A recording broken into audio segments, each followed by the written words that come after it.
Good morning. Good morning. Oh, I forgot to plug in my mic. Hold on, I'll be right back.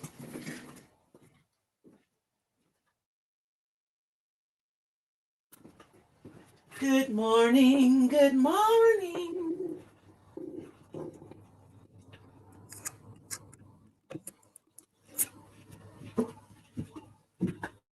We'll sing the whole day through. Good morning. Good morning to you. Good morning, you guys. Welcome to Mad Scientist Monday. I know, I'm a mess. I gotta put my lab coat on this morning so we can get started.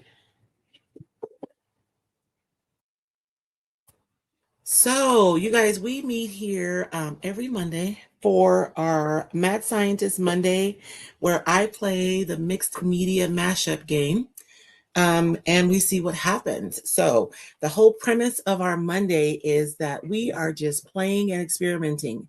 And I legitimately do not know what's going to happen until it happens. You guys get to watch the whole mess. So, hopefully, you enjoy that part. But if you are wanting to play the Mixed Media Mashup Game with me and you cannot find, I meant to put that on YouTube. If you're on Facebook, you can put hashtag experiments and you'll get a message with the link. But if you are on YouTube, here is the link for the Mixed Media Mashup Game. And I don't have a printout of the game.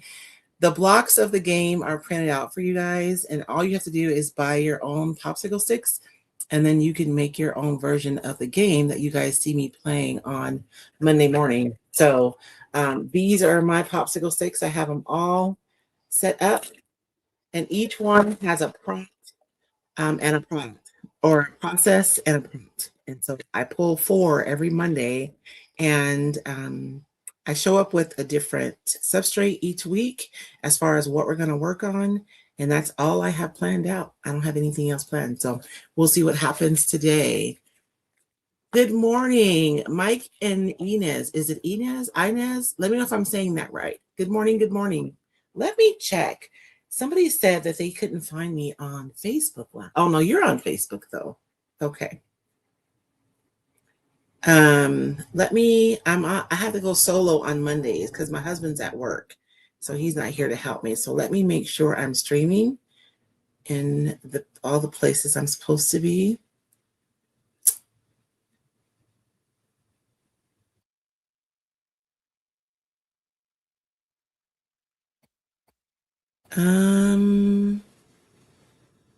Okay, I'm there. Phew.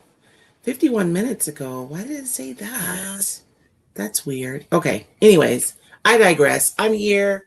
We're all here. So let's get started. Good morning, Dorothy. How are you? Um, and I have my breakfast, you guys. I'm eating my oatmeal in the form of a cookie this morning, but there are walnuts and cranberries in here. I'm just saying. So, it is what it is. And I have my tea because I have a busy day ahead of me. So we're going to have breakfast together this morning and we're going to create together this morning. So the subject that I have for you guys today, let me clean up my little area a little bit. It's always interesting coming in here on Monday morning after I go live Sunday night. I went to the thrift store one day and somebody had donated a bunch of these like trophy plaques. And you guys know you could probably slide like a certificate or something behind this piece of glass. And honestly, I couldn't figure out how to get this off. I probably, if I would have had more time, I would have been able to figure it out. But I did not have a ton of time this morning. So I just painted over everything. So what I've done is I've gone over the top, and I did use primer because I have that plastic and I didn't want to have paint like scratching or chipping off. So I just went over the whole thing with some white primer. And so we're using an upcycled, I don't know, certificate plaque. That's what we'll call it for our substrate today. Let me get you guys down to our table. Good morning, Lisa. And we will get started. Let me trade places. There we go. So this is what we're working with today. I don't know how my camera always gets crooked. So that's all I have planned. So we're going to pull 4 sticks today, and I am not going to look. I'm going to look away, and we're going to see what happens. 1, 2, 3, 4. One of these days I'll get brave enough to pick 5. I think it's funny that I have yet to pick 2 of the same colors, and each one is color coded too. So this one says underpainting, paint white. Oh wow, that's easy. That's done already. I might pick another one. Decoupage method, iron on. Oh man. Okay, so iron on decoupage method. We're gonna do that this morning. I have to do a raised stencil. So stencil is like the I don't know, the process or the product, right? And doing a raised stencil is a challenge. And then paint and paint dark edges. Oh, this is kind of easy, isn't it? I should pick another stick. Good morning, Madonna. Good morning, Lori. I'm gonna pick another stick, you guys, because this one's just kind of. I mean, the universe might be being nice to me this morning, but let's do a 5th one. DIY tape. Okay, so DIY tape.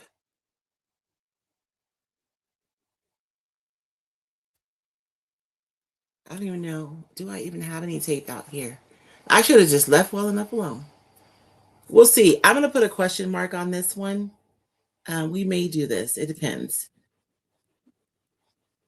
Because I don't know if I'm going to have time to make DIY paint and do the whole product. So this was a question mark. It was a bonus anyways, right? So underpainting has to be white. That's already done because I already primed my piece. And then we're going to be using the iron on decoupage method. So let me get my iron warmed up. I do have my little mini Cricut is what I have here. And I'll be using that for ironing my paper on. I have these little nodules on the corners, which are probably going to be kind of a pain. But I mean, let me think. I may end up cheating a little bit. And this is just my, como se dice, I forget what you call this, but this is just going to protect my paper when I use the iron over it. Teflon sheet. I like using Teflon sheets because we can reuse them over and over again. Hey, Olga, how are you? Did you get your game? And I just have my little mini Cricut here. It's just super easy to keep this here on my craft table. You can use a regular iron for iron-on decoupage, though. We'll go over that when we start. But I'm going to go ahead and get this plugged in so she can be warmed up and ready to go.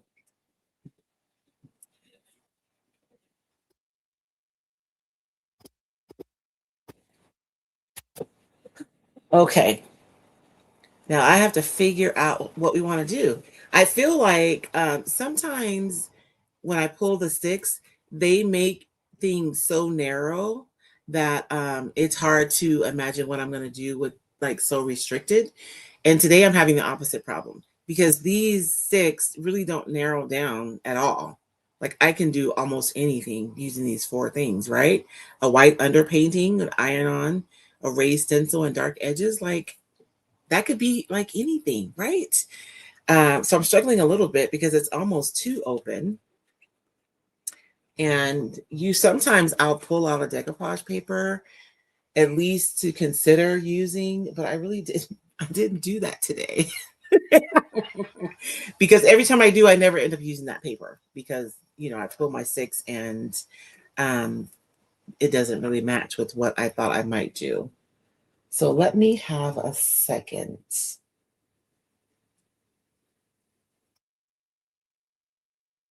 And we're doing a raised stencil too. What if we used, let me see if I have it here. Oh, Lord. My paper tower is toppling. I looked right at a Roycycled stencil when I was in my studio this morning. You guys know how you will have a thought And like that's our intuition, and we dismiss our intuition so often. Um, and I don't know about you guys, but more often than not, I regret doing that. Because I looked at the crockery stencil this morning and I did not pick it up, but I think I might have one over here though.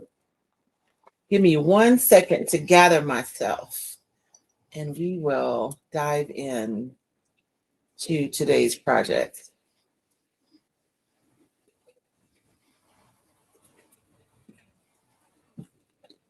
Good morning, Karen. How are you this morning? So if you are popping on and you are new, my name is Royce Hunt. I'm the owner and operator of Roycycled Treasures, and we come Monday into our mad scientist laboratory. And our goal on Monday is just to explore and play and see what happens if, right? Like that's what we're doing. And so, in order for me to do that consistently, we have a game that we play, and I have to pull random things that I have to do. Each of the sticks represents a product or a process, and each one has a prompt that tells me what I'm going to have to do. And then I have to figure it out live on TV. I mean, live on YouTube, not TV, with you guys watching me stumble through and figure out what we're going to do. And I hope it's not too disconcerting because inside of my mind is absolute madness. And you guys get a peek of that when you join me for Mad Scientist Monday. So I was hoping I do have a piece of the Roycycled crockery textures decoupage paper. And this is that paper. So I'm going to use this paper. And oh, I found a copy of the game. So we can talk about that in a few minutes. Let me see. This is recycled typography love decoupage paper. And I really do love using this paper for backgrounds because this is something that I made because I wanted it for my creating. And it is just an entire sheet of typography. There's script, there's type, and you guys can see like you have larger typography and you also have like smaller script, smaller typography. So you have different sizes of typography and script all over this paper. And it is just a really good, nice, neutral background for when you're working on projects. So I might use that one for a background. I also have a piece of the Roycycled warm typography pulled out this morning. Where did it go? I have some pieces left, and it's kind of the same thing. The scale is a little larger on this one than it is on the other one, but instead of being on a white background, it's on a warm background. So I'm thinking that one of these will end up being our background, depending on what we decide that we're going to do. I feel like you guys are too tight. I need to move that camera up a little bit. But this only works if I can put my hand on the crockery stencil. And so often when we think about decoupaging, we think about like decoupaging an entire surface. Today we're going to play with what it looks like when you're working with pieces as opposed to decoupaging the entire surface. That's why I don't think that the little nodules are going to necessarily be an issue for me today. Okay,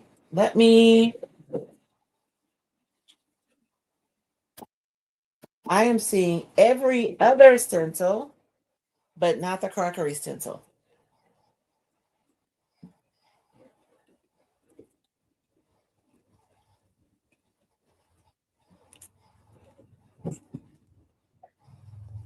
Oh, I didn't even put my mic on. Oh,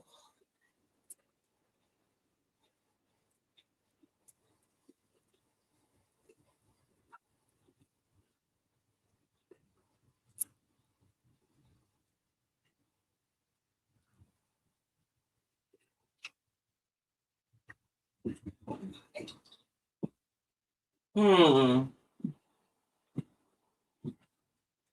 maybe I'll use this stencil instead. This is my antler stencil, and I really thought people were going to have more fun with this. Maybe we'll do the antler stencil. Maybe that'll be fun. Okay.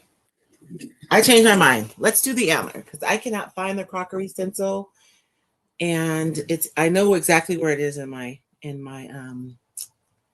Hey Paige, how are you?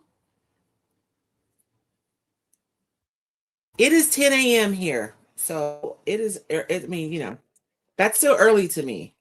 I am a night owl. I'm up all night and then I like to sleep in the morning. Okay, change of plans. We're going to do the antlers. I'm going to do the antlers. We'll do a raised stencil with the antler. It's actually going to be really fun to work with this stencil, and I haven't worked with it for a while. And this is a Roycycled stencil. It's a two-part stencil. You have the opening of the antler, like the bulk of it, and then the second half of the stencil is the details that you go over the top of that with. And I pulled out this, and I don't even know. Let me see if I can see the front of this one. Okay, this one is the Katarina. I pulled this out right now, and I'm thinking this is the perfect scale for us to add some florals. Oh, how pretty would that be? The scale is a little big, but I might cheat. For us to be able to add some florals to our antlers. Oh, that would be pretty. Okay, so yeah, let's do that. So I have some transfers here for us to add some florals to the antlers. For our background, I'm thinking we want something neutral and kind of rustic. This would be a really cool background. Even though this is supposed to be for the crockery stencil, is why I made it. But like, you guys know how I am.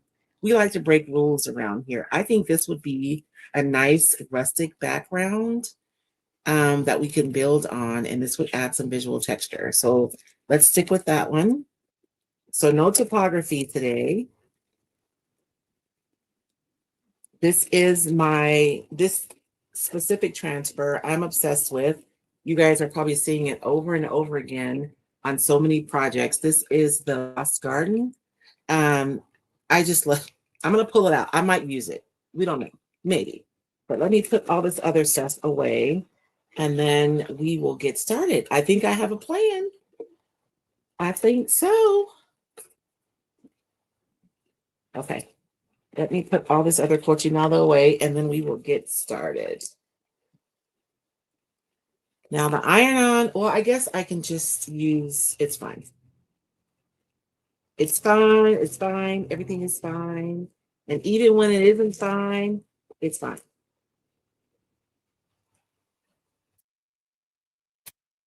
Now I have the end papers here too.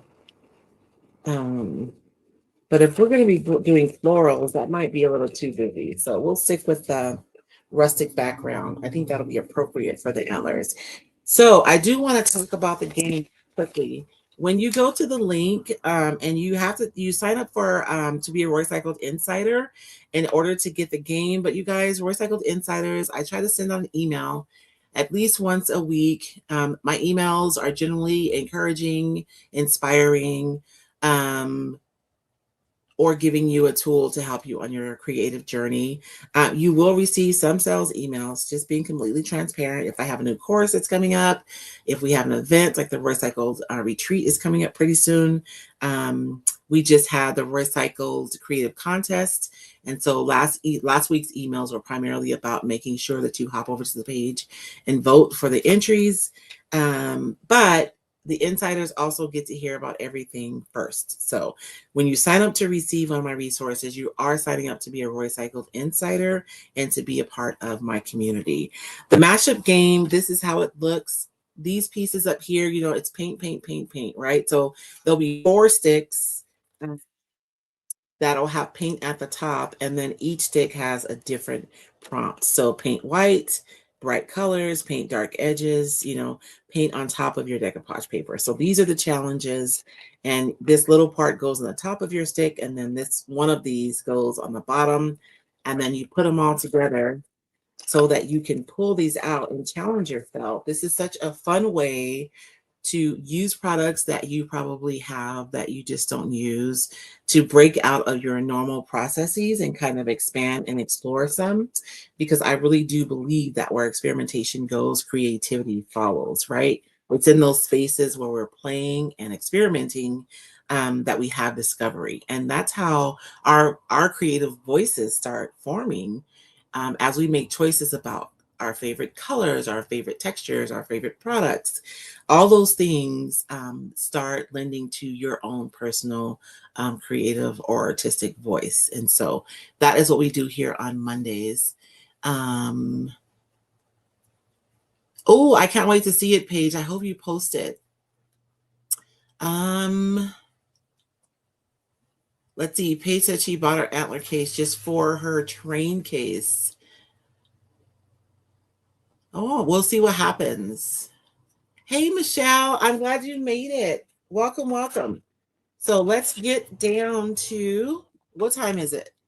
20 minutes. My gosh, I can't believe it, how long it takes me to figure things out. You guys think I'll get faster? Does it matter? If I'm faster, you think? I'm going to go ahead and trim this because we're just going to be using this one portion of the paper. And the Roycycled crockery texture paper, I have a crockery stencil, and these, I think I sold that piece, so I don't have it. Super fun to make. And so you have these different textures to use with the crockery stencil to make like different types of crocks, right? We're going to use this one though for a background, but they do make nice backgrounds also. So we can add texture quicker, because if we had to paint this texture, right, it would be multiple layers and drying, which I enjoy doing, of course, but I only have a short time with you guys this morning, so this is going to save me time.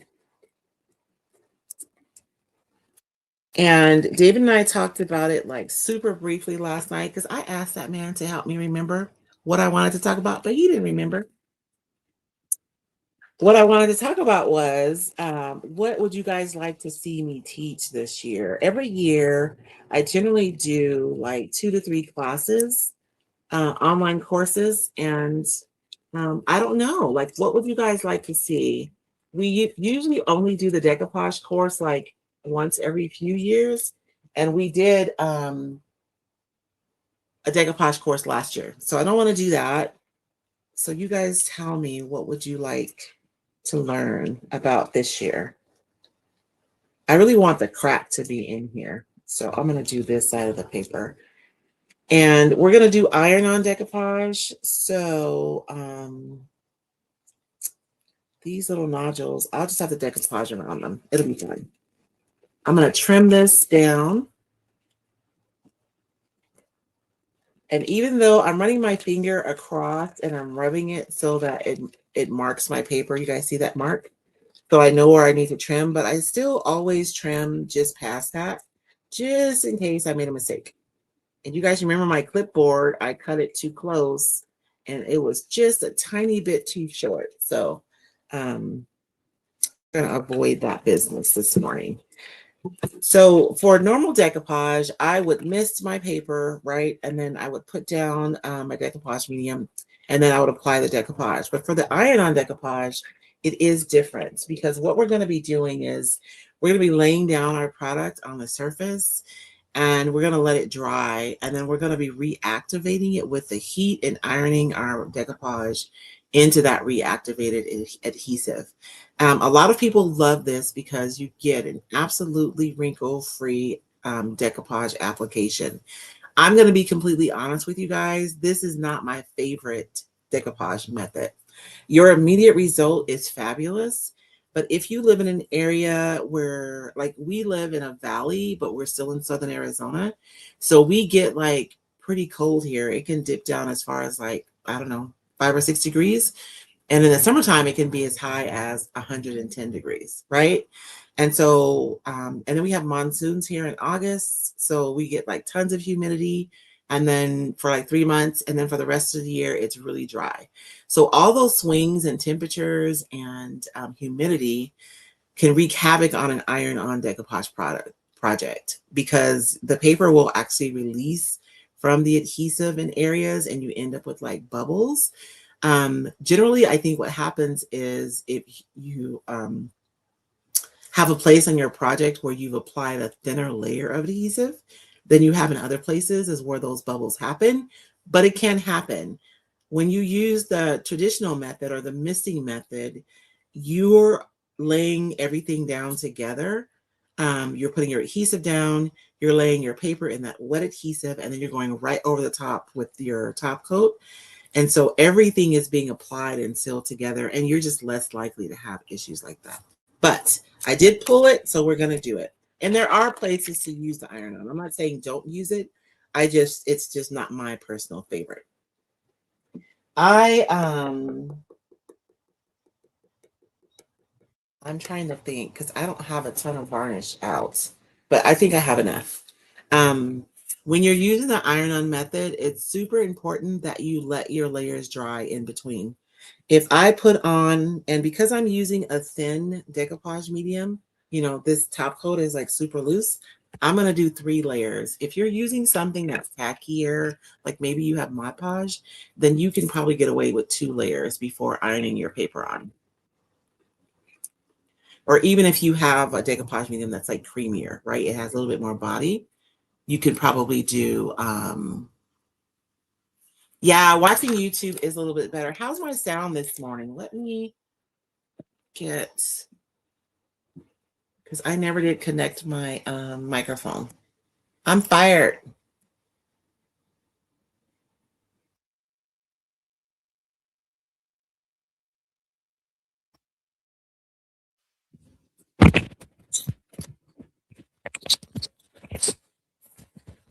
Okay, hopefully that sound is better for you guys with my mic on. So what I'm going to do right now is I'm going to put down a layer of this. And this is just like a water-based varnish that I'm using.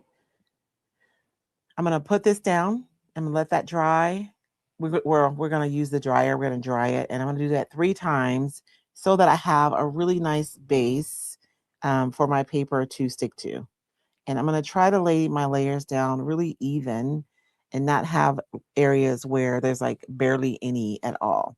I do believe that when that happens, that's when you get those bubbles in your iron-on decoupage projects.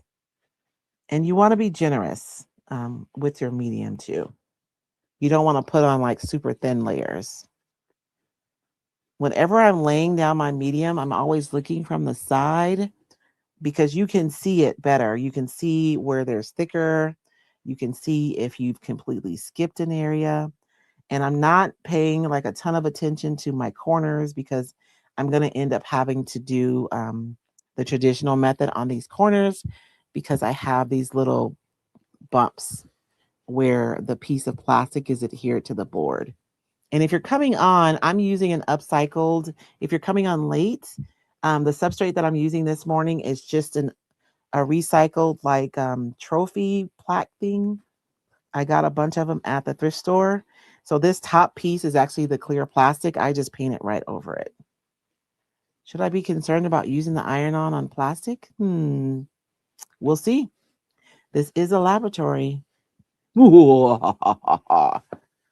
so you guys see, I'm being like super generous with this. I really do want to have generous amount of product, and I want it to be laid down evenly.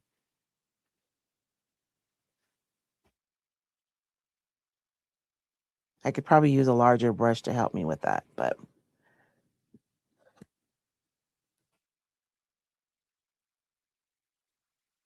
And you guys see how you can see where it's shiny and where it's not? If there was a place on here that didn't have a lot of medium, you can't really see because it's white. You would be able to see right away. So I'm going to dry this with my dryer, and we're going to do this 3 times.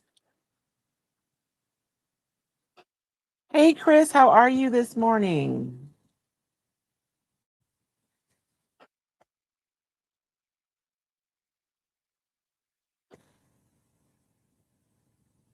Okay. These little studs might be kind of cool with this project too.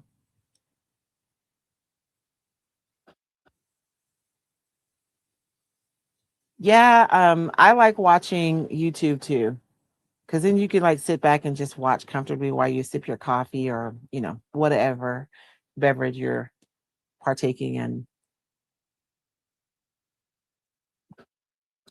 Oh man, I forgot to put my blood orange tea in there this morning. Dang it.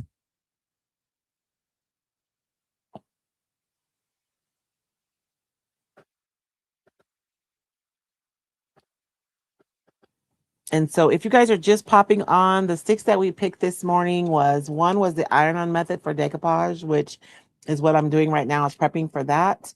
I have to do a raised stencil. I have to paint a dark paint around the edges. You guys know that I am just so sad about that. And then the underpainting has to be white, which that's already done. So I did do a bonus one. DIY tape is what I picked, but we'll see what happens with that.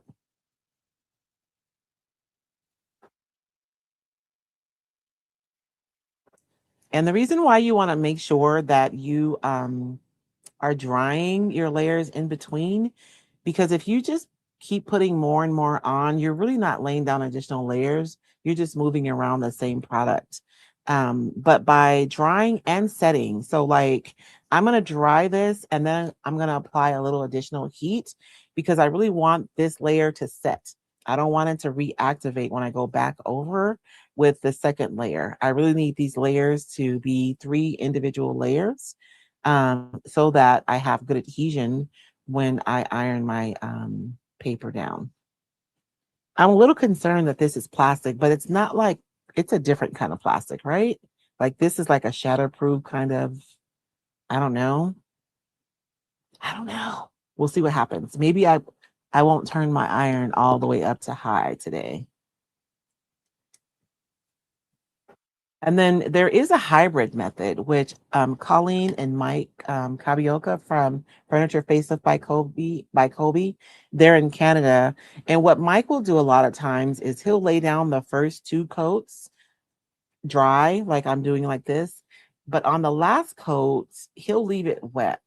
And then he'll put the paper down and he'll iron it on. So that's like a hybrid method. And that's kind of like the best of both worlds.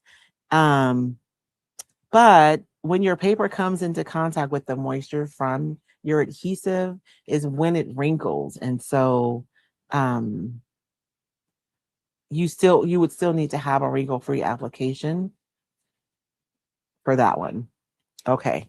So this is dry and it's pretty warm. So I think I'm good. I'm going to go ahead and lay down my second coat, and I'm using a water-based varnish. And when I say varnish, top coat, clear coat, like you guys, if you're painting furniture and you're using those products, I use those words interchangeably. So just know. Let's see, class idea. Maybe using various surfaces, when to use bonding primer, when's a base coat okay, when a top coat, and when is it not necessary. That's a good idea, Michelle. You guys, I've recorded an entire furniture painting course that I never released because I'm crazy. If you're in the membership, there's a portion of it where I talk about blending, how to blend your colors, that comes from that course. But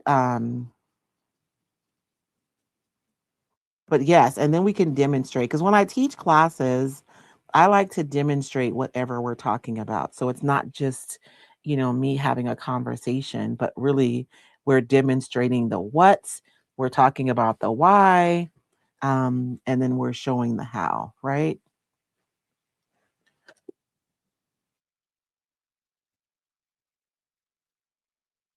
My tip keeps wanting to clog, but I really want to get this. The surface is warm, so my top coat is drying really quickly. So I am looking at dry patches, but I think they're just dry because dang it, where is my little pokey thing? I think that it's dry because it's just drying so fast because of the heat. I keep these little clay tools at my desk because I mean, I don't use them the way they're intended to be used, but you have so many different tips You'd be amazed at how often you go to them for different things. I don't like to have this pointed up because I will stab myself. But then I'm always looking for it because I don't see it immediately. Oh Lord.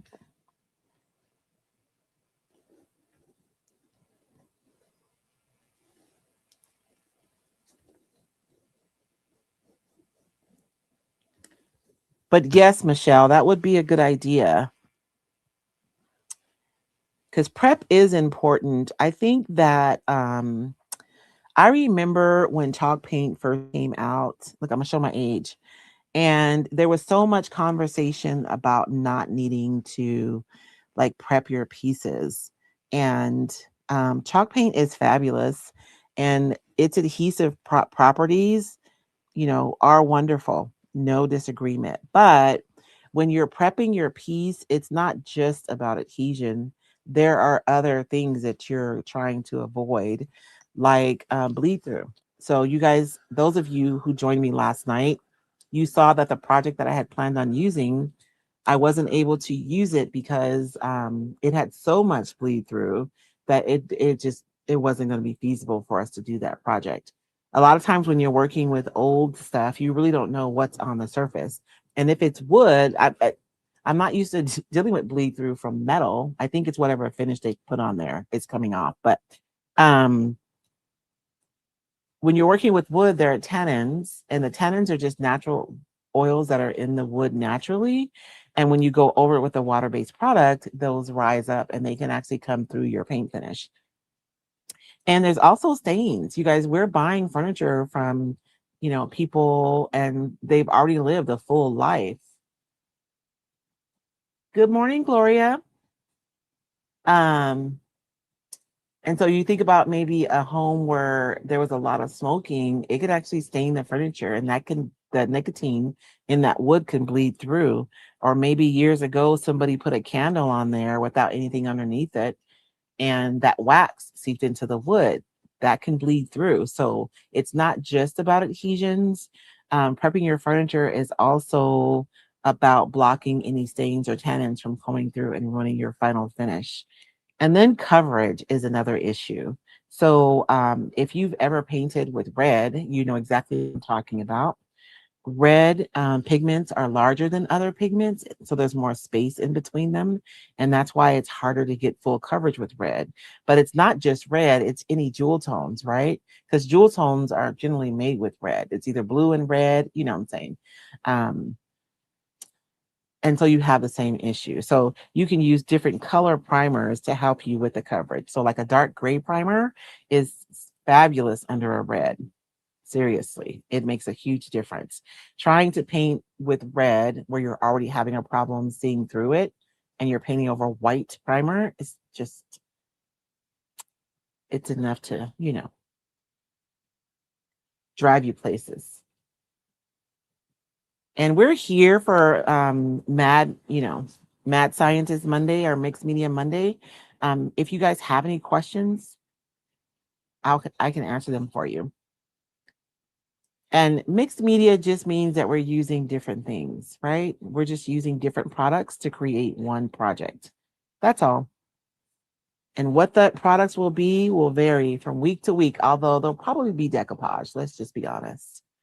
I am really missing my blood orange tea this morning. What was I thinking?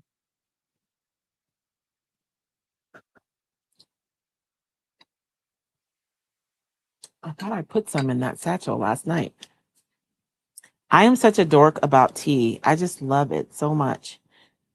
And usually I buy these dehydrated lemon slices. But the last bag that I bought, I think that they dehydrated them while the lemons were green. Ugh, they are so bitter. And I hate to be wasteful, but I don't know what to do with those. They're gonna end up in the garbage. I keep trying them, but they're just no bueno. Okay. So that's my second layer. I'm gonna do one more layer. I think I'm gonna let this cool off for a few minutes though. Um, so that my clear coat doesn't dry so quickly. because this finish that's on here is rough. It's not smooth. And part of it was because like every time I put on a stroke, it was drying right away because this is warm. So hopefully that doesn't come through the paper, but we'll see what happens. Gloria, are you a dorky tea drinker also? I love it. We went to the Pinners conference a couple of years ago. I went to go help my friend Stacy, and there was a guy selling tea. Like it was so good. I'm gonna have to find him. But I do, and I don't I mean, I'm not saying that I don't buy tea bags, but what are those flowers called? They're red. They're edible. Hey, Cindy.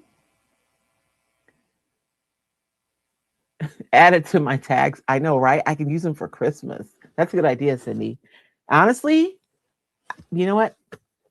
I can just paint them with a little resin and we can use them for crafts. That's a good idea, Cindy. That way I won't have to throw them away because I am not going to eat them. They are so nasty.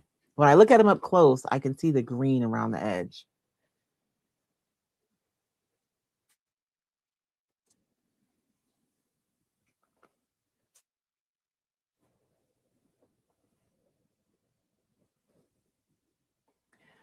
Catherine is asking, she says, I've been always taught to use that under gold or foil to paint red as the base. Is it because of properties of the newer metallic paints that we all use black? Honestly, Catherine, I still use red. I'm with you. I just use red underneath because it's supposed to make the gold look richer. I think hibiscus, thank you, Chris. Exactly. I don't know. I mean, I think people use black just because you don't want to paint it over white. So somebody probably gave an instruction saying to paint over black. And so it just kind of ripples through, right? And that's what people do. But if you ever see me using like gold leaf, you'll see me painting, you'll see me using red paint under my gold leaf still. My gold paint, I don't generally change the color underneath my gold paint as a general rule because I use pigments and I mix my own and I make it pretty opaque. Dorothy says at some point I need to try the iron-on method. I'm just an old-fashioned girl. I know, me too. I teach it because people want to learn it, and who am I to tell people what they should value? But honestly, the traditional method is my personal favorite. So we're gonna put on our last coat. And Dorothy, you were there for that class that Dorothy, I never released that class that we did together, that furniture painting class that I did.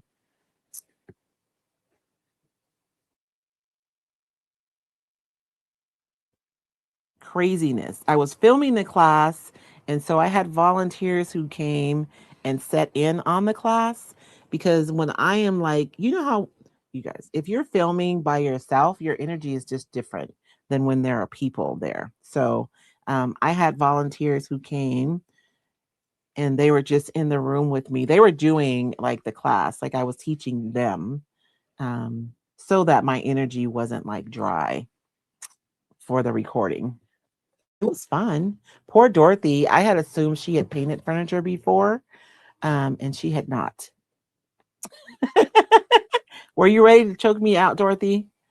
Because we went over everything: prepping, how to blend your colors, how to decoupage your furniture, how to use your transfers on your furniture, and what to think about. I don't know. I think we went over everything, and I just never released that class. You know what, Paige? I don't know. I'm not sure. I'm not sure. I think part of it was so we have some guys here locally and they have like a small um media business. And so I hired them to record and they came in with their like high definition cameras and they edited it and it's beautifully done, which means it's nothing like my other classes. All my other classes are done live, online. You guys know.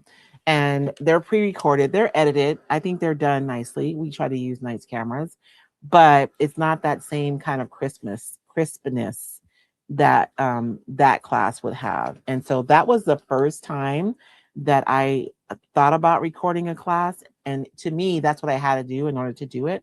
And then after that, I learned that I could just, use regular like my cameras and record a class and it would still have a lot of value for my customers. So I would hate for somebody to come into my ecosystem and that be their first class and then that be their expectations for all my classes because I can't afford to do that for all my classes. They were, Dorothy. They are so sweet. And I mean, they've done a couple of movies themselves. They're small movies, and their budgets are like super low, but they've done a couple of movies and we had a chance to go to their premieres and um, they actually did a couple of film festivals here in Safford. I don't think they're doing one this year. I want to say it was during the Spring Fest. I haven't done it for the last couple of years.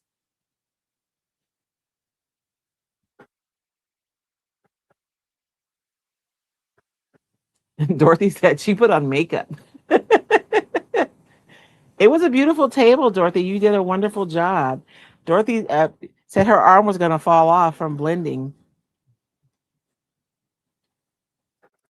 I know, Paige. I need to release it. I should, because it really is. And at that time, no one was really.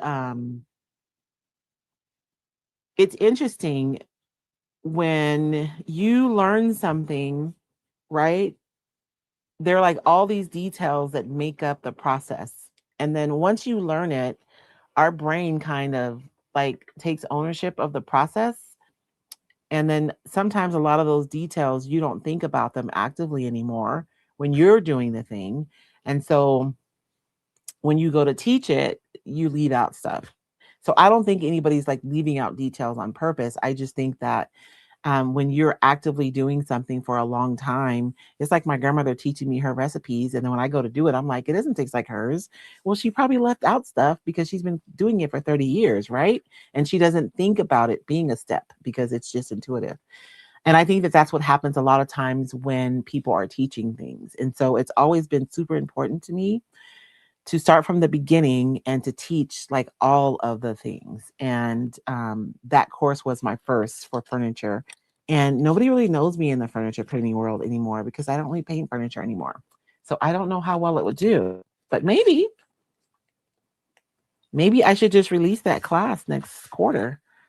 And then whatever happens, happens. Because right now it's just sitting in a thumb drive. Okay. So this is the paper that I chose from the crockery textures decoupage paper. I think this is going to be perfect behind the antlers. I almost feel like, let me think for a moment. No, because I have to do the iron on decoupage. I was thinking this would actually be, you guys know how you see me take a stencil, put it on the paper, stencil it, and then cut it out. Like this would be perfect for the antlers, right? If this was actually the antler texture, and then we could put the details on top. But I gotta do the iron on decoupage. So we're gonna continue on. I'm gonna put this on the second highest. I usually do the third, but there's plastic underneath here. So we're gonna do it. I'm gonna be a little more cautious. And I'm gonna put that on the second one before ironing it on.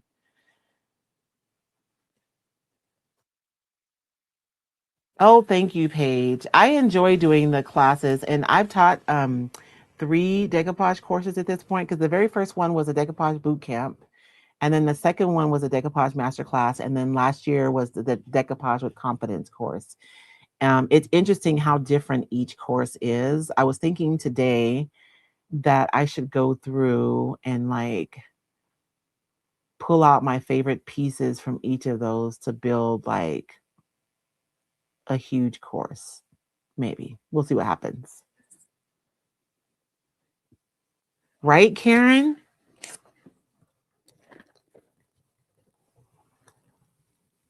Are you gonna do for this summer? Dorothy lives in Tucson, Arizona, y'all. She's talking about she gonna paint some furniture this summer. I'm assuming you have studio space, Dorothy. Oh, you took the decoupage masterclass? Yes. I will say, and each one has a different focus. So in my decoupage boot camp, that was my very first one that I did. Um, and it was super focused on the basics of decoupage. The decoupage masterclass, I included more things like how you can modify your decoupage paper. We kind of expanded out a little to some additional things because as I learn in my experience expands, right? I incorporate it into my courses. And then for the decoupage with confidence course, so I'm green, I'm ready to go. Um, I spent a lot of time talking about how to blend your paper. Um, but first I had to teach like how to be able to mix your own colors, right? Because that's the thing is you want to be able to replicate the colors in your paper and you're not going to be able to find a paint, not that you're not ever, but seldom are you able to find a paint like out of the jar that is going to be the exact color that you need. And so I spent a lot of time talking about how you can use the paints that you have to shift your colors so that you can mix the exact color that you need. So basically, the crafting in color or my color theory course was integrated into the decoupage with confidence course because I recognized myself because I used to struggle with blending my paper, but it was because I didn't understand how color works. And so the more I learn, the more equipped I am to be able to teach. And so you guys see, I'm just doing an even coat, an even pressure. And I want to make sure that everything adheres well. The corners are sticking up because there's like a little thing right there. I'm going to address that in just a few minutes. This is the reason why everyone loves the iron-on method is because your paper is not coming into contact with any moisture. So it's not responding. So your paper is going to be completely flat. So you see that? So 3 coats, I let each coat dry in between, and then the heat reactivates the adhesive, and your paper adheres. But because it's not liquid, it's not coming into contact with any moisture, so your fibers aren't expanding while you're trying to adhere your paper. So I'm gonna go around. I think I'm gonna just clip um, this paper and then decoupage it around that little thingy. So I'm just doing a diagonal clip all the way to the other side of this little nail thingy. And then I'll decoupage around it and then I'll trim it once it gets completely dry. And I'm going to use a traditional decoupage to tack these edges down. I'm not going to try to fight with the iron to get around all these pieces. And I know that there are a lot of people who are just like, I can find all my information for free on YouTube. And you can, absolutely. But I will say that when you take one of my courses, anyways, the information is organized in a way that you can go back and reference it easier. And you also get a workbook. And inside your workbook are my notes. And then there's places to put your notes so that you're really learning. And for better or for worse, I teach like a teacher. I don't know why. I've never been a teacher before. I mean, I taught Awanas in church, but you guys know what I'm saying. I've never been like an educator, although there was a time in my life that I wanted to teach adults. So I guess that's what I'm doing now, huh? Woohoo. I remember I was in my 30s, early 30s, and I worked for the state. And we had one lady, and her sole purpose was just to like go around our district. And so I live in a rural community. So our district is made up of 4 counties: Graham, Greeley, Santa Cruz, and Cochise counties. So it's like 4 counties, but they're huge counties. So our region, District 6, is pretty big. And she would just drive around the county and she would go to each of the offices to do trainings. Like that was my dream job, is I wanted to be able to do that. But at 32, I had my son, and that just, that changed everything because I could not be gone all the time. I was only thinking about it because my boys are 11 years apart. Because I knew my oldest son would be like graduating pretty soon. And I would be able to do that. But Jordan kiboshed that plan. So now that I have it, I wish I could. I am just, let me show you guys. I snipped it, right, diagonally, just past this little knot right here. So now the paper will go around, and the paper that's over the top, it's just gonna like do whatever, I don't care. But I'm gonna lay this down around that. And then once it's dry, I can go in and trim that and it'll look pretty clean. And if it doesn't, then I can just go in and, you know, add a little paint and nobody will ever know. I saw a little bubble there, so I'm going to apply some heat and make sure that that's tacking down. Now, if you have a piece that you've done the iron on decoupage method with, and some time has passed and you notice that you have like some ripples or some bubbles, you can iron them down and it'll go back down. Or if the issue is humidity, the paper may be expanding. And once the humidity goes down and it dries out again, it'll lay back down. So, or you can take a needle, not like a diabetic needle because it's too skinny. You have to like go to where I should be protecting my paper, by the way. Don't iron right on top of your paper like that. I'm trying to figure out where these marks are coming from. It's because I'm breaking my own rules. Go to like Tractor Supply Co. or something where they sell like the larger gauge needles that they use for animals and use those because this clear coat is really thick and it will not go through the needle of like the diabetic needles because those are really fine because they're made to be painless, right? So they're really, really skinny. You want a larger gauge.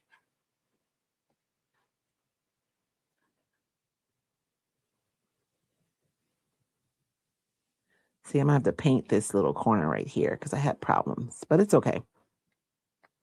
I also feel when you have small edges like this, you have to paint. It's not a big deal, especially if you know how to mix your colors and you can literally mix exactly what you need. For those of you who are coming to the retreat, we will be doing next level color theory. So we'll be talking a little bit more about it, and I will be offering you guys some additional challenges. But the information will equip you to be able to mix your colors. Like it'll equip you even more than you were before. And rather than just mixing one color palette, you guys will be mixing several. People are signing up for me to torture them. Isn't that hilarious? Oh, thank you, Paige. You still have your notebook?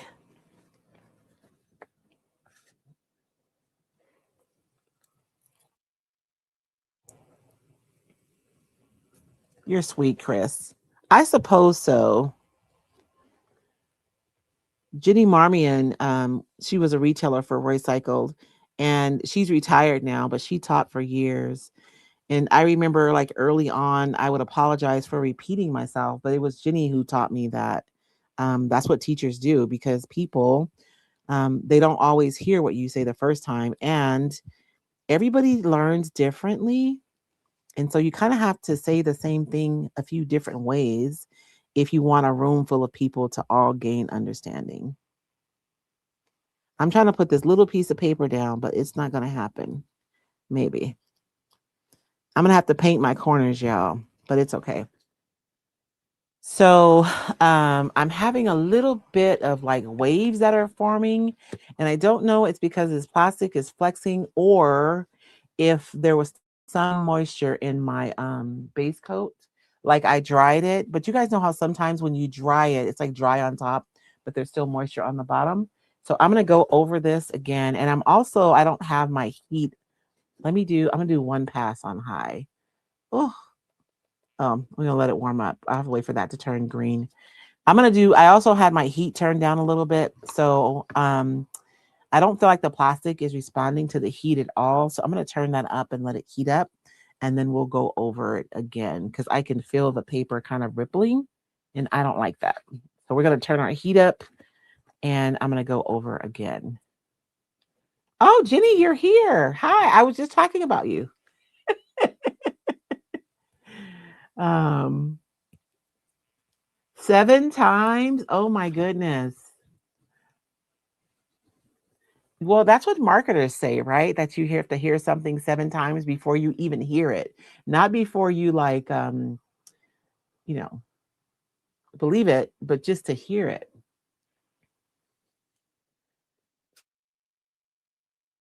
Oh, Gloria, don't where are you coming from, Gloria? Gloria says she's nervous about our weather out here. Um, you're coming in April. Like the spring and the fall are the best times to be here. And like the swings in weather happen throughout the course of the year, not at the same time. So like we had a really warm winter. I think the lowest we got at any point this winter was like maybe 20 degrees. So we're probably gonna have a warm summer, but April, it'll probably be like 85, it might be a little warm, but you won't have to deal with like 100-degree temperatures in April. Hey Elizabeth, how are you this morning? Oh, this thing is supposed to beep at me when it's ready, but it is not doing that. So I'm going to go over again. And when I'm doing my passes, I try to be methodical about it, right? I don't want to skip an area and then create an issue for myself. So I like to do like, my passes like orderly so that I can make sure that I've gone over every surface. So I've gone this way and now I'm going to do it this way. And I am applying pressure too as I iron. Not like a ton, but I want to make sure that there's good contact between the surface and my paper. And so I'm using this little mini Cricut. The first time I taught iron on decoupage, oh my gosh, which was like forever ago, I used to use a quilting iron. That's fine. Um, you can use your household iron. Just make sure there isn't any water in it. You don't want any steam.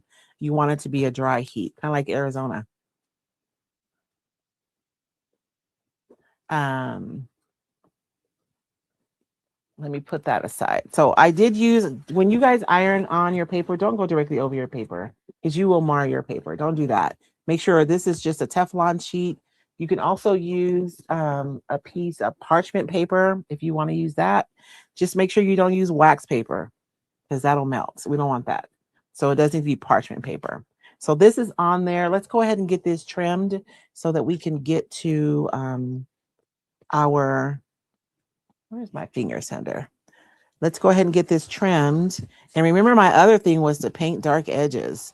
So maybe these little white edges won't even matter because if I'm going to paint a dark color around the edge, it'll camouflage that anyways, right?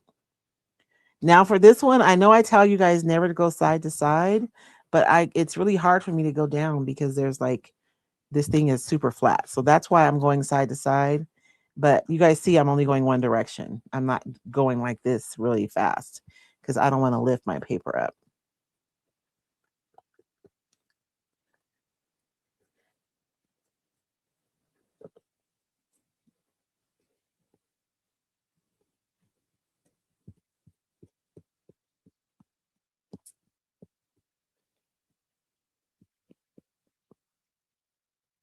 And then I don't know what I'm going to do with the edges like around here. I want you guys to notice something that every week when we come to do a mixed media project, hopefully you feel like they're completely different, right? I mean, yes, we're using decoupage every time because it's me and that's what I do. But I mean, as far as like the actual project, it's not always in my art journal, right? Or my junk journal. It's not on a canvas, right? We're using stuff that I've repurposed and recycled from the thrift store. It can be on whatever surface you want. Honestly, I feel like that way about art in general. It doesn't have to be on a specific surface. You can put it on whatever you want. It doesn't have to be relegated just to something. I think it's interesting. I was reading an article and I did not know this. So when artists start using canvases to paint their artwork on, at the time, the feeling from the art world was that that was not real art because it wasn't on walls. It was on canvas. How crazy is that? The camera is kind of close. I know. I mean, I want it to be close so you guys can see what I'm doing. But if I get too close, then it just really narrows our field of vision and I end up working outside of the camera, which is not good.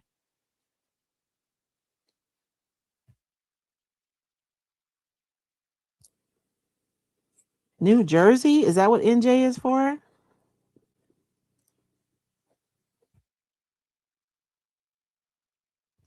I'm going to leave those little nodules alone for a little bit because they may have some moisture around them.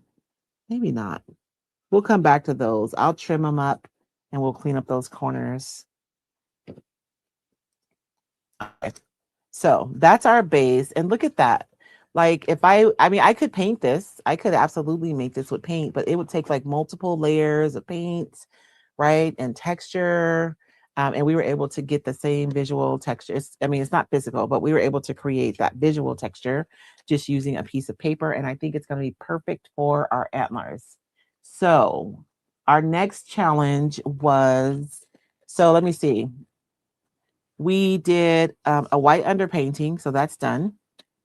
And we did the iron on decoupage method, so that's done. So we still have to paint dark edges and use a raised stencil. So for our raised stencil, I'm going to be using the Roycycled antler stencil. Um, I think this stencil is so fun. I'm just trying to decide if I want to do this part as a raised stencil. I think I do. I think I want that texture.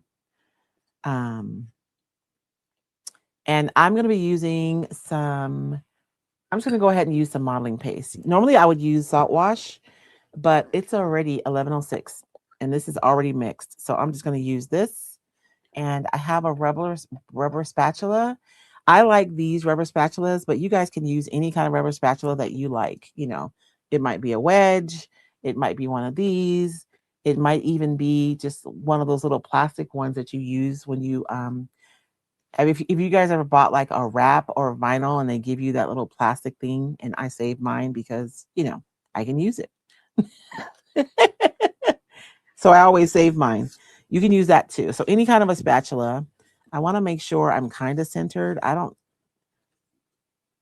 not, I don't know. I'm not like, it doesn't have to be perfect, but I'd like for it to look nice. I'm trying to decide if I want it. So this is what I'm thinking right now when I'm trying to decide how I'm going to position this. If I position it low, then I have plenty of rooms to put my flowers up here. But I kind of want to put one of the labels from IOD down here on the bottom. So I want to leave room for that too. So maybe that will work somewhere in the middle. So I have room for my flowers, but I still have room to put a label right there. I kind of want to tape this down, but I don't have tape handy, so I'm gonna have to hold it. So I'm gonna hold this steady with one hand while I put on my modeling paste. And I'm using Pint Arts modeling paste for this because it's what I have right here handy. I do like it because it's nice and creamy. But if you have salt wash, you can mix up some salt wash and paint um, and use that. And I'm just gonna glide that right over my stencil. And when you go over your stencil, you don't want to push really hard. You're literally just wanting to drop that product into your stencil. You know what I mean? And when you go back over, you're just like evening out the top.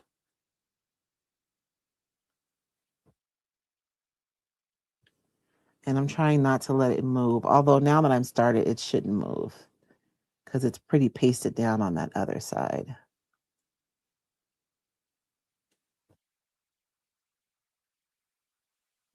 And I'm going over the top super light and not going down like this, but laying down, right? So that I'm just laying it in there.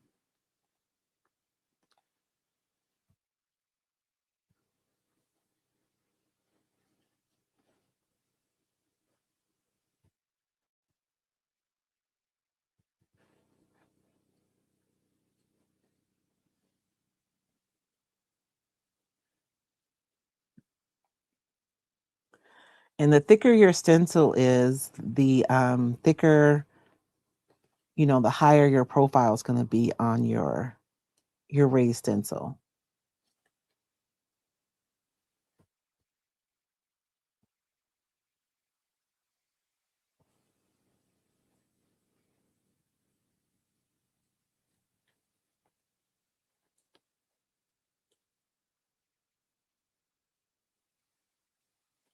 Okay.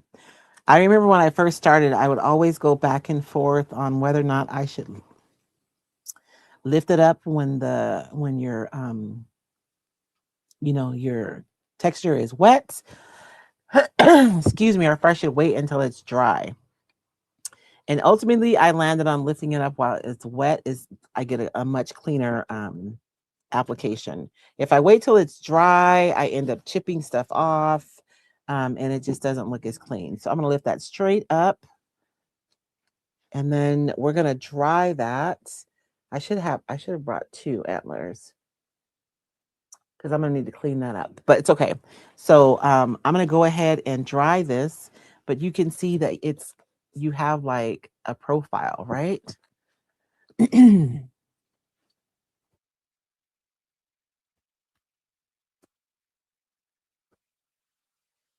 Hey, Shelly. I just use a spatula. I have these spatulas that I use, but these are actually they're kind of expensive, but I use them a lot. But honestly, go to the kitchen section and get a spatula. And there's also at Dollar Tree, they have these red Betty Crocker silicone spatulas, and those work really good too. They're over in the kitchen though. They're hanging on the wall at my Dollar Tree. I'm trying to think if I have them in here somewhere. I just don't have one handy. I can see one of my plastic thingies though. See if I can get it without falling off my chair. So you guys, if you ever bought like vinyl artwork, and they give you this little plastic thing, right? You can use that too. Let me see. Oh my goodness.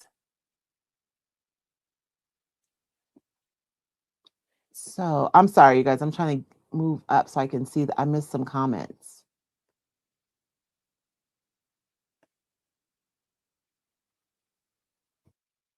Which tool? I'm sorry, Jenny. This one is just it's I think it's a silicone spatula, and they come in a set. I love these, and you get like a big one. This one's like a lot wider. They're just it's almost, I think they're called silicone paintbrushes. I think it's what they call them. See, this one's a 2.5 inch. This one's a 2 inch, and then there's even a smaller one, and this one's a 1.5 inch. So they're cool. You get them in a set like this, and they're all silicone. And I use them for all kinds of stuff.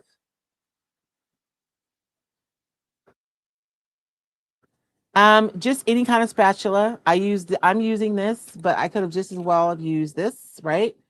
Or I could have used one of my silicone wedges. Um, or even the silicone, I know if you guys go to the dollar store, you know what I'm talking about. They have those spatulas, and I like them because they're fairly big. You can pop those off of the stick really easily. They pull off really easily, and they really do make a really good spatula. And I know I have one in here somewhere because I legitimately use them. I used to use them a lot when I was using the screen stencils. So, oh Lord, what is the name of that company? It's one of my sponsors. I'm fired. But you could make your own screen print stencils. And I used to use those because they're inexpensive, right? Doesn't that antler look good against that really rustic background? And so I use modeling paste, right? But you could use, I know that they have an expansion paste, and Posh has a paste that like expands when you heat it up. So you can get super creative. Oh, imagine if we had used a metallic paste for this raised stencil. How beautiful that would be. Let me see. Hey, Carolyn.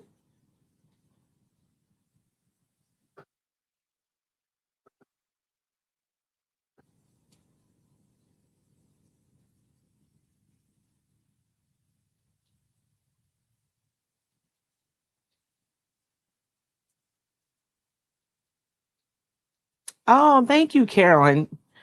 That really does bless my heart. You have no idea, because that's my thing, right? I don't want people to get frustrated and then stop creating. And so I love teaching because it empowers you to be able to create. Um, and I know my teaching style is not for everyone, because I'm very process focused, not necessarily project focused, right? People like making projects. But I feel like if you learn a process, like you can take it with you to make whatever project you want to make. But if I teach you how to make this little project, then that's you walk away learning and you just know that project. So um look at this thing, there's plastic under here. So all this heat is messing with it a little bit. Okay, but I think we're good. That's going to be good enough for me to be able to go over this. And so this is just the form, right? So I'm going to go over with the second half of the detail, with the second half of the stencil. And I'm hopefully not going to get any stuff anywhere else on here. We'll see what happens. And we're going to add the details. So I'm just going to line it up. Maybe. No, I'm kidding. It'll line up. I just have to be patient. So I'm going to line up the stencil. And I think for the sake of time, although it doesn't matter, right? Should I go over it with just paint, or let's add some more dimension?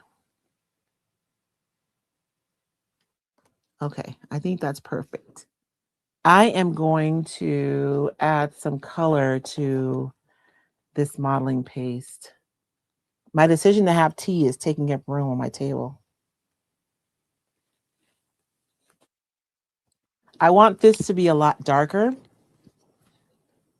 And I'm probably going to end up glazing all of it. I probably should have added some color, even to the first one. So it's not like a bright white, but it's okay. I think that's I don't want to waste my paste. So I'm trying to only put out what I need. And I have some, let's see, this is burnt umber. I thought I had some raw umber out here. The burnt umber is a little richer than I think we want.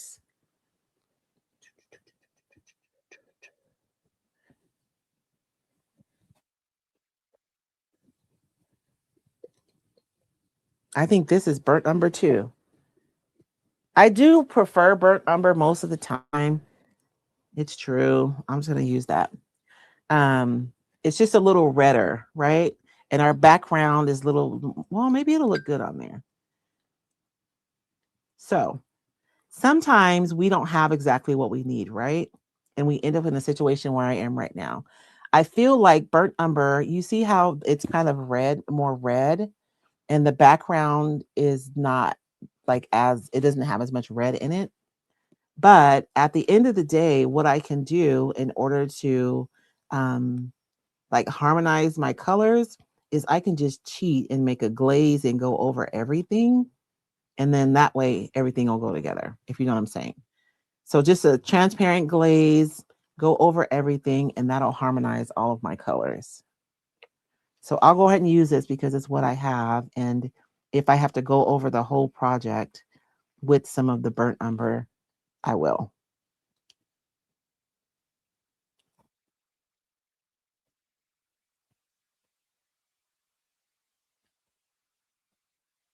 Okay.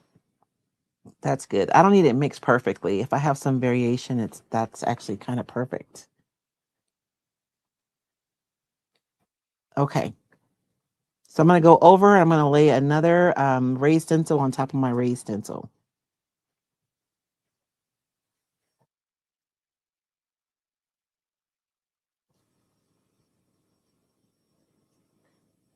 But I did dry the first one first. Super important. Otherwise, I'd have a white mushy mess under here. And I could have just gone in with some paint, right? And just painted on these details, and that would have been fine too. But you guys know I'm extra, so.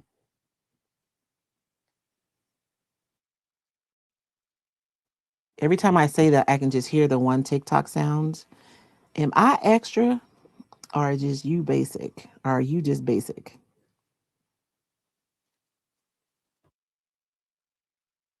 Um, Icon Art. Thank you, Chris. Yes, Icon Art has a system so that you can make your own stencils, screen print stencils. And so I use that Dollar Tree silicone spatula a lot when I'm using those stencils. Yes, tea is necessary supply. As long as I don't put my paintbrush in it, I'm good. How many of you have drank your paint water before? Be honest. Because drinking coffee and tea is nice when you're working, but it can also be dangerous.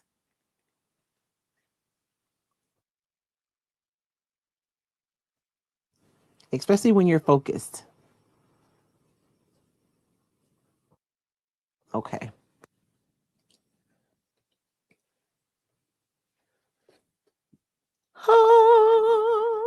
Sorry. And you guys see how, let me show you. So the first part of the stencil is just the form, and then the second half brings in all the details. That makes it interesting. And you could just use the first part, right? But I do think having the second layer is what makes it special.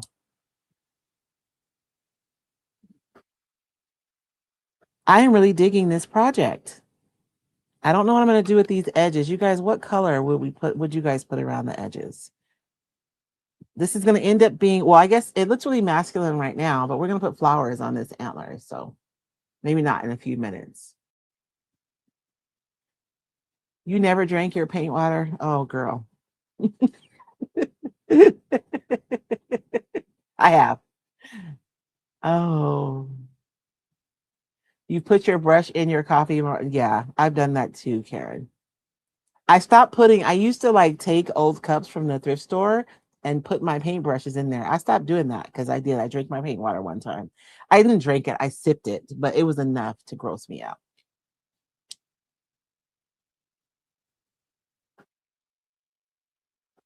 Thank you, Shelly.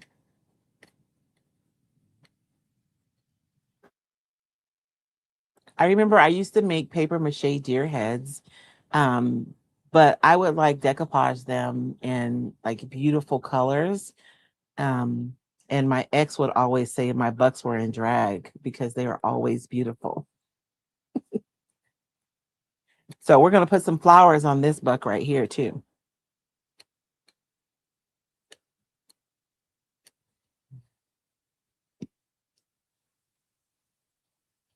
Yeah, it's nasty. And it's just a sip. It's not like you're like drinking it, but if you're busy and then you pick up your cup and okay, I think that is good enough for us to be able to move forward. And every time I put a lot of heat, the plastic is expanding and it's bulking up like that.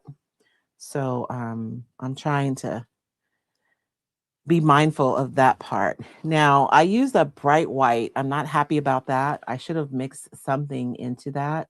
So I want to go over these antlers with some kind of a wash. I just got to figure out what color. See, I wasted all that. I'm so sad. Um, what color I want, because I don't want to make it, I still want it to be light. I just don't want it to be white. So I'm going to use the same color. We'll use the same color. I have a little bit of clear coat left right here from when we I don't know why there's clear coat right there. From oh yeah, when I was working on the edges. And so I'm just gonna make a little bit because I don't need a ton. I don't want to waste stuff. And just kind of brush that on there. I still want it to look light, but just not like bright white.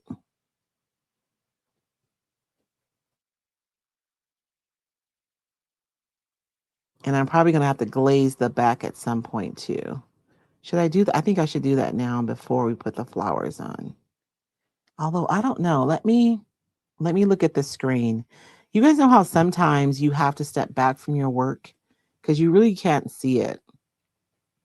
Some of you guys know, like I'm on my classical painting journey and I'm learning all these things, and I can only paint for a few minutes, and I have to like leave the room and come back, and leave the room and come back. It's so ridiculous. I would paint so much faster if I could, paint faster. But if I stand in front of something and paint the whole thing and walk away, there's all kinds of stuff that's off. It's no way no. So I'm learning.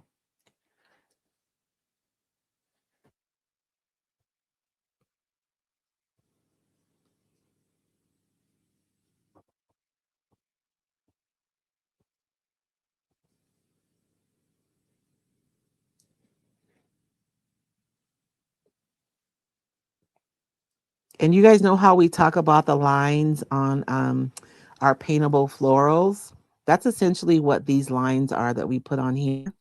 So I'm just going through where I see a lot of lines and I'm just applying like a little bit more color, you know. And so it's still light, but it's not like bright white. I didn't want it to be bright white. I did that dark on accident. I may mess with it. I may not. Nature is not perfect. There's a lot going on. So maybe I'll just leave that. I say that while I'm messing with it.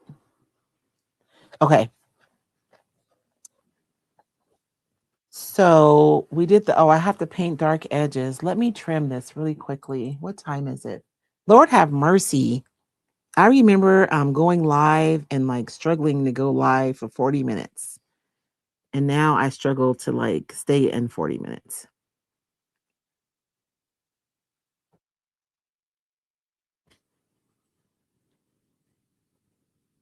And I'm just going around these they're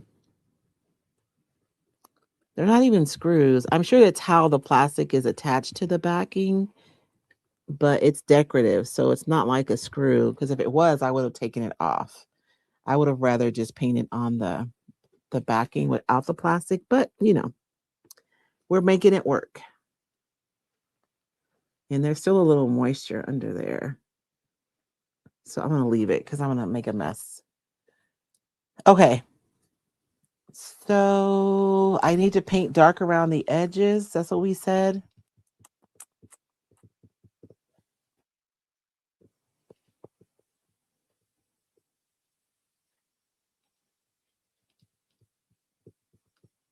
I'm thinking, you guys.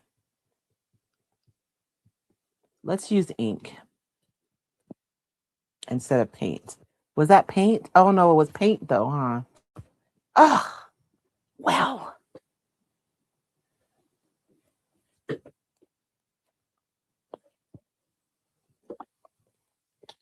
I wish I had some raw umber. Is that raw umber? Oh, I do. So you guys see what I mean? The burnt umber is like red, more red, right? And then the raw umber is just brown. So we're gonna bring in some raw umber around the edges. I feel better about that. Oh Lord, I don't need that much. I have so many brushes, like art brushes, but my favorite ones are these little janky ones right here. I just love using these. And so, I don't know. Let's go around the edge. I should probably seal that first. Is it too late? Let me think. Oh, I should have sealed it before I put the antlers on there. We'll see what happens. Because I think when I seal it, my paper is going to bubble, is what's going to happen. And I would prefer to have that happen before I put my antlers on there. But we are just going to move forward. And you guys know a song just popped into my head, right? It's a gospel song. You can probably guess what it is.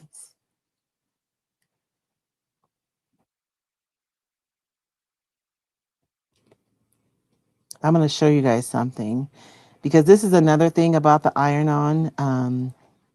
I see like people inside of the groups who doing this for the first time, and they put their clear coat on and they're panicked because your paper goes down beautifully.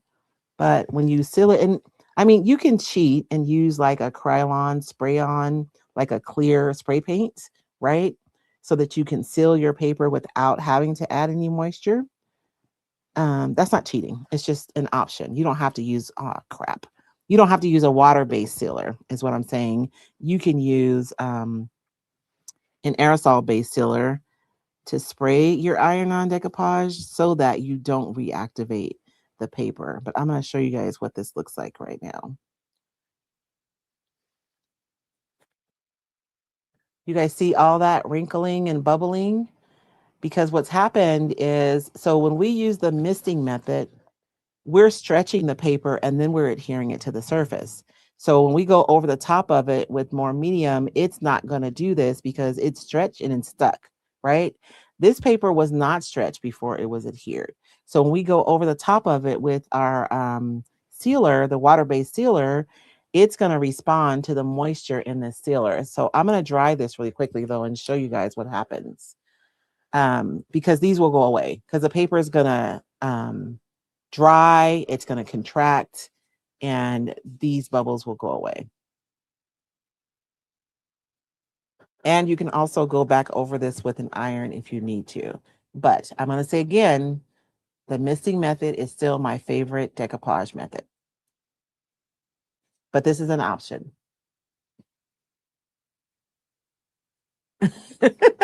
I know, because my thing squirted out a bunch of sealers, Chris, all over the place. And then now I have a bunch that I have to figure out where I'm going to put it. But the reason why I want to seal this is because the paper is porous. So if I go right over the paper with my paint, it's just going to suck it up and I'm not going to have any control over, how much paint is applied, and I'm not going to be able to like wipe it off or move it around at all. So I want to seal the paper first so I have more control. Good morning, Rima. Ooh, he's taking a nap.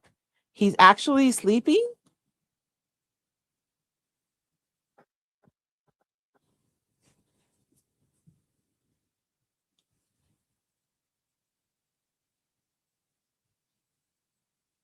You have deer roaming in the back of your house, Louise?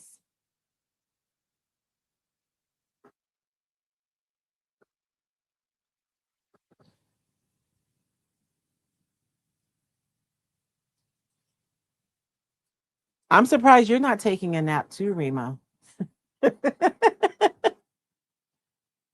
He wore you out? I know. That is what they do. So much energy. We went out to lunch with our grand, because David, he whines because he doesn't get to see the kids as much as I do because he's at work during the day. So we went out to lunch on Saturday and Tiana wore him out because she's moving the entire time. The entire time. Wiggle, wiggle, wiggle, wiggle, wiggle, wiggle, wiggle. And then she'll come and get your hand and lead you, and grandpa just goes wherever. She wants to see something.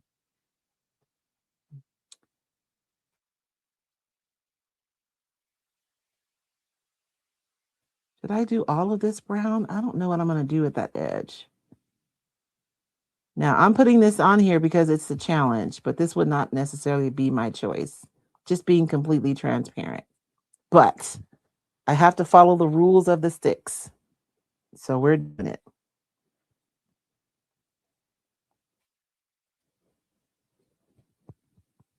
I could have done it underneath the paper, huh? That would have probably been better. Because it didn't say I had to do it over the paper. So if I were to do this again, I would do this as part of my underpainting under the paper. And even though the paper is pretty dark, you would still see the halo. It just wouldn't be as prominent, which I think is what I would prefer, right? I don't like it that prominent. Although I've kind of started now, so I have to finish the same way. I'm going to thin it out a little bit with some of my varnish so that it's not so dark. See, that's better, right? More subtle.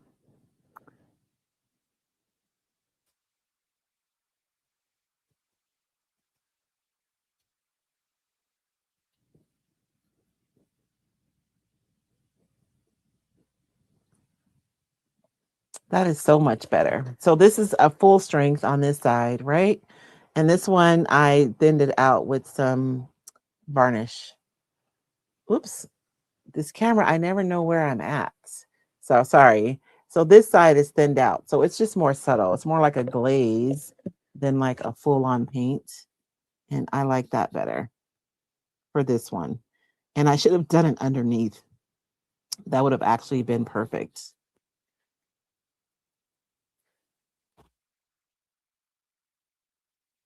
Did you guys give me suggestions for what I should do with the edge? What color I should paint it? Maybe a turquoise. Let's do the flowers and then maybe I'll have like inspiration for a paint color.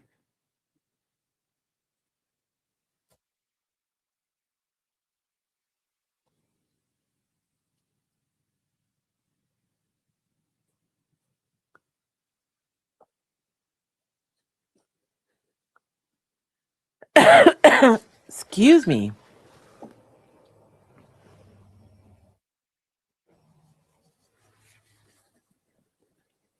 I'm like choking for no reason at all.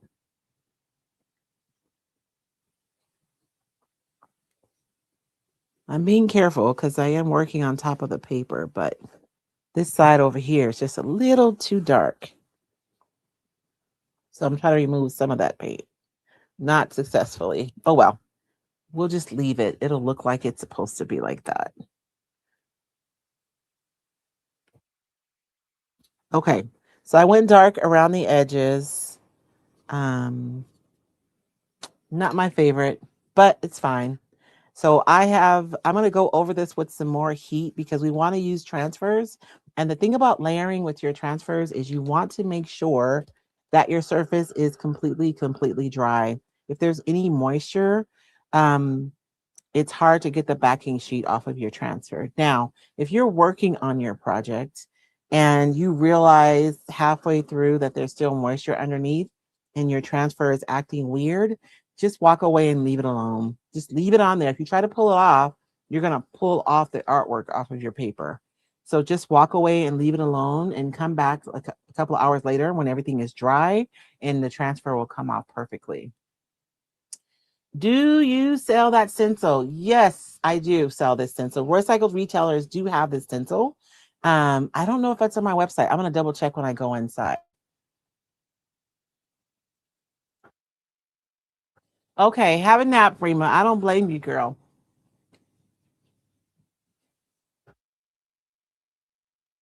Hi, Kathy. You know what? I love decoupage on furniture. I do have a full decoupage course, and if you're furniture painting, it would be really helpful. Like honestly, it's my decoupage with confidence course.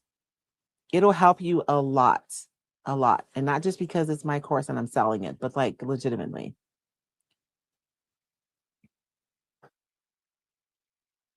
Because most of the struggle, because I remember when I first started decoupaging, I was like trying to decoupage the whole sheet at the same time, and I had paper everywhere, and the decoupage medium wasn't dry because I was trying to do the whole surface, like, you know. So I just teach what I've learned over the years. I used to do a lot of furniture. My husband keeps harassing me that I need to do some furniture in my spare time, but I'm going to. But I had a big piece of furniture over here prepped. I think I'm gonna go to storage and pull out a smaller piece to start with. Okay. So did I do everything? We got dark on the edges. We have raised stencils. I did the iron on decoupage and we painted white. So at this point, I have done everything on the sticks. Woohoo! So now it's just a matter of figuring out which florals we want to put on the antlers. I really liked this one right here, but I gotta find something to go with it because it's not gonna be enough to cover um like all of the antler. So I'm gonna have to piece together some different florals to make this work. This yellow is beautiful. And let's talk about color too here.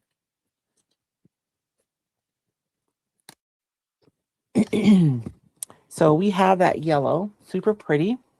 And I could either go with like, you know, yellow, orange, red, and have everything be kind of in the same on the same side, like on the, you know, Or I could go for like a violet over here if I wanted it to be like really dynamic, which I feel like the background is kind of like tame. The antlers are kind of tame. I don't know. I think the flowers need to be a little bit louder. Um, I don't know if I like that color combo.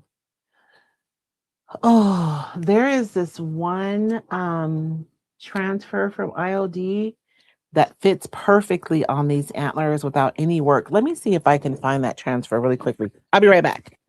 I mean, I'm not leaving. I'm going to look on the other side of my shop because I know I have that transfer.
Okay.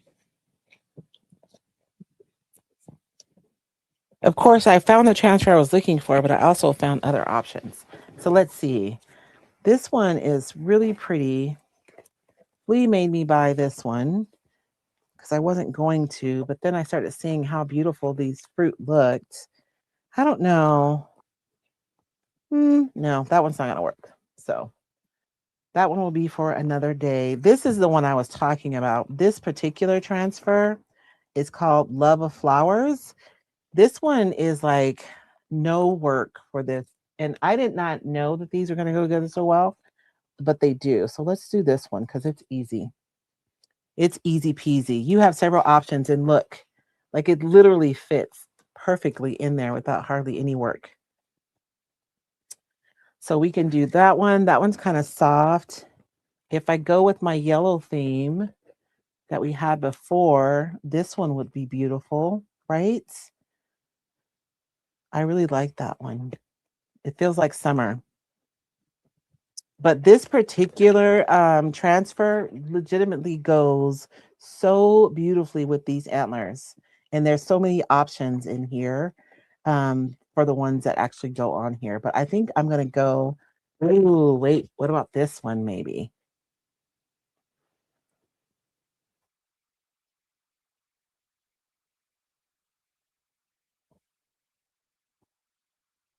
Oh, how beautiful. So what do you guys, I'm thinking the yellow. I'm like really drawn to the yellow. So I go with my guts and use that yellow. This one.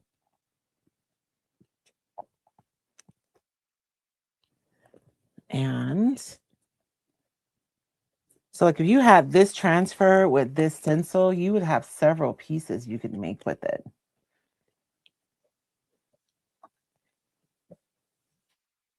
And where is that other one I had in my hand? I wonder, I don't know. Let's see. I'm going to cut these out so I can get like a better look. And I could even include this if I wanted to somewhere on here. But I kind of want to put a plaque right there. Okay. So these are daisies. Oh, okay. Daisies it is. I'm sold on the daisies. Oh, wait. It says daisy. I want to cut that off because we can put that on the plaque. I don't even know if I have one made already. What is that one mold by IOD that has all of the like apothecary labels on it. So I'm saying plaque, but that's what I mean.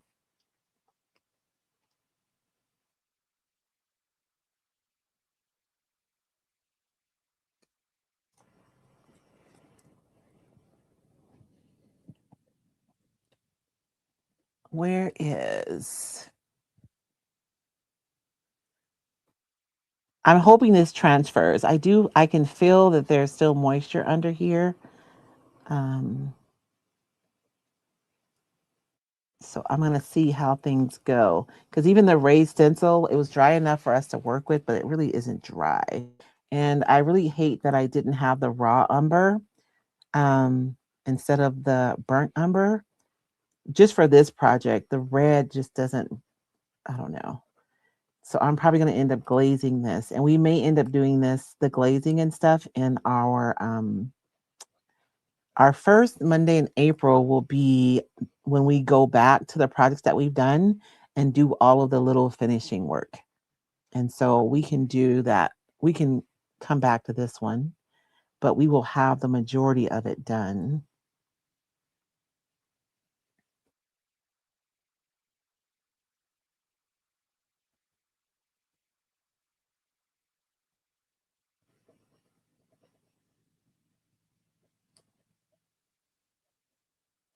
Okay. I think I'm going to have to leave this because it's not going to. Oh, maybe. Maybe, baby.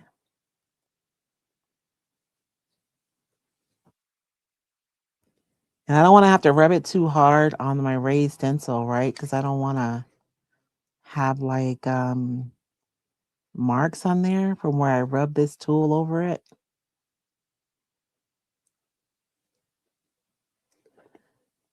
And if you've never done the transfers before, I always like raise it a little bit at a time because if there's something that isn't transferred to the surface, you can just lay it right back down and even if it just like breaks off, you can still put it right back down to the same place and it'll come off cleanly and nobody will know. Nobody will ever know. There's a ton of moisture right there. So I am not going to get that piece down. And for me, I would rather like not risk it.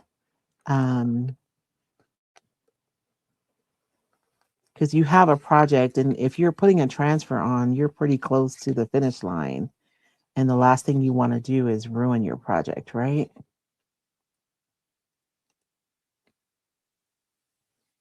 I was hoping we'd be able to look at it a little bit, but there's a lot of moisture under here. And it's in specific places too. It's not everywhere. Like right here, there's a lot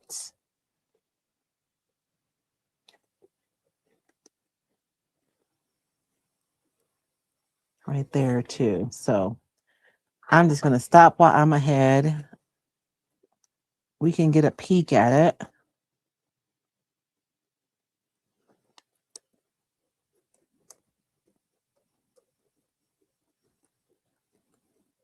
Okay.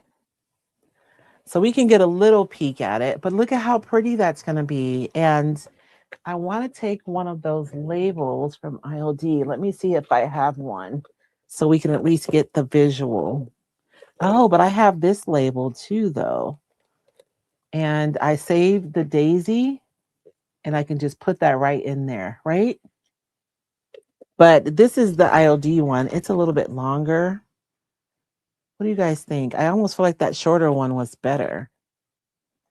And it's a little bit more rustic too.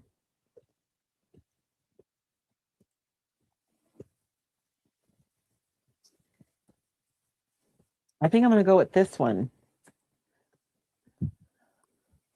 So we'll do this together though. On the Monday, um, I want to paint it to make it look like metal. And then we'll transfer this word daisy inside of there. And that will be perfect. And then I'll have to figure out what we're going to do with the edges of this.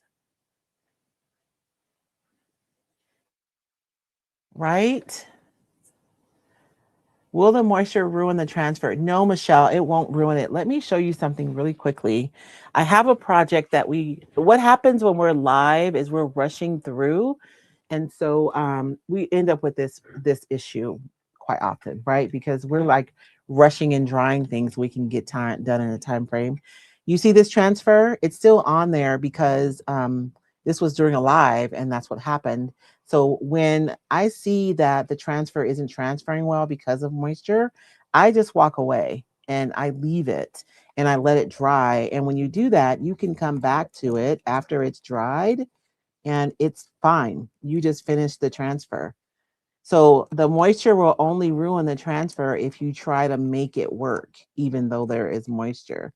So this one, I let it dry completely. It's been up here for a couple of weeks now because I think we did this one on our first Mixed Media Monday, or maybe the second one. Um, and so you just want to let it dry before you finish doing it. And if you do that, it'll transfer perfectly. It won't ruin it. But if you try to lift it while it's still wet, you will ruin it. And it's not so much ruining the transfer as it is, it'll pick up your decoupage paper. So we have to finish. This is one of the ones we have to get back to. I cut her wings, so we have to figure out how to fix that. And then there's another piece of transfer I need to finish putting on her. But when I say go back to our old projects and take care of little details, that's what I mean. I need to go around the edge of this one and do a little touch up. We need to figure out what we're going to do with her wings and then finish putting on the last transfer bit. So a lot of times when we're live, the details like that we don't get to because we're under time constraints.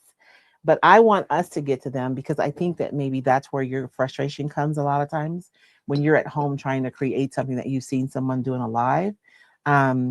Because you get to the point, right, where you have those little details and you may not be sure what to do. So we're going to do those together as well. How did you make the wings go up under the frame? Oh, Paige, that one was from a couple of lives ago. That's actually how the paper is. Um, I just fussy cut the wings, but on that paper, that's from the photography masterboard. And so she has wings on that decoupage paper. So I just fussy cut around her wings and we just decoupaged it right over the frame. That one was a really fun one. I think that's my favorite one so far. And then we used the Roycycled paper doll stencil to make her dress and her crown. That was really fun. Am I going to Crackle? Not today. I know Crackle would be fun, but this one has so much visual texture already, this background, that I don't think we need to do Crackle on top of this one. So we're done for today. I'm going to leave this because I'm going to jack it up if I keep trying to do it, and I don't want to do that. And we'll finish this I don't know what the first Monday is in April, but we'll circle back to this project. And I'll also figure out what color I'm going to do the trim. I'm thinking I'm probably going to do something neutral and have the yellow be the star on here. We'll see what happens. But that's all I have for you guys today. I hope you guys enjoyed today's project. Again, if you would like to play the game along with me, you guys can download the game. If you're on Facebook, you can just put hashtag experiment, I have to think, and you'll get a link to where you can go and download the Mixed Media Mashup Game. If you're on YouTube, here is the QR code for you to be able to go and to download the game. It really is fun.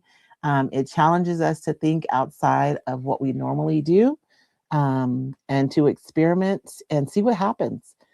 A lot of times, a lot of things that I teach you guys are mistakes that I made that led to discovery, right?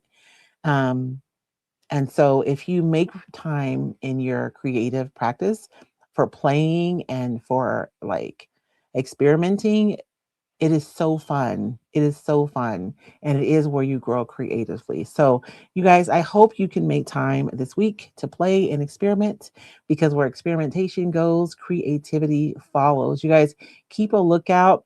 This week, I believe Thursday, we'll have the announcements for the winners of the Roycycled Creative Challenge, the creative contest. So fun. You can't vote anymore. Voting is closed. But if you go over, I mean, you can like something, but it won't count. But if you want to go over to my photos on Roycycled Treasures on Facebook and look at the albums, you can see all of the projects that were submitted for the contest. So much incredible inspiration. But thank you guys so much for joining me today. I hope you enjoyed this project and my madness. You guys have a blessed day. And remember, where creativity goes, I mean, where experimentation goes, creativity follows. You guys have a blessed week.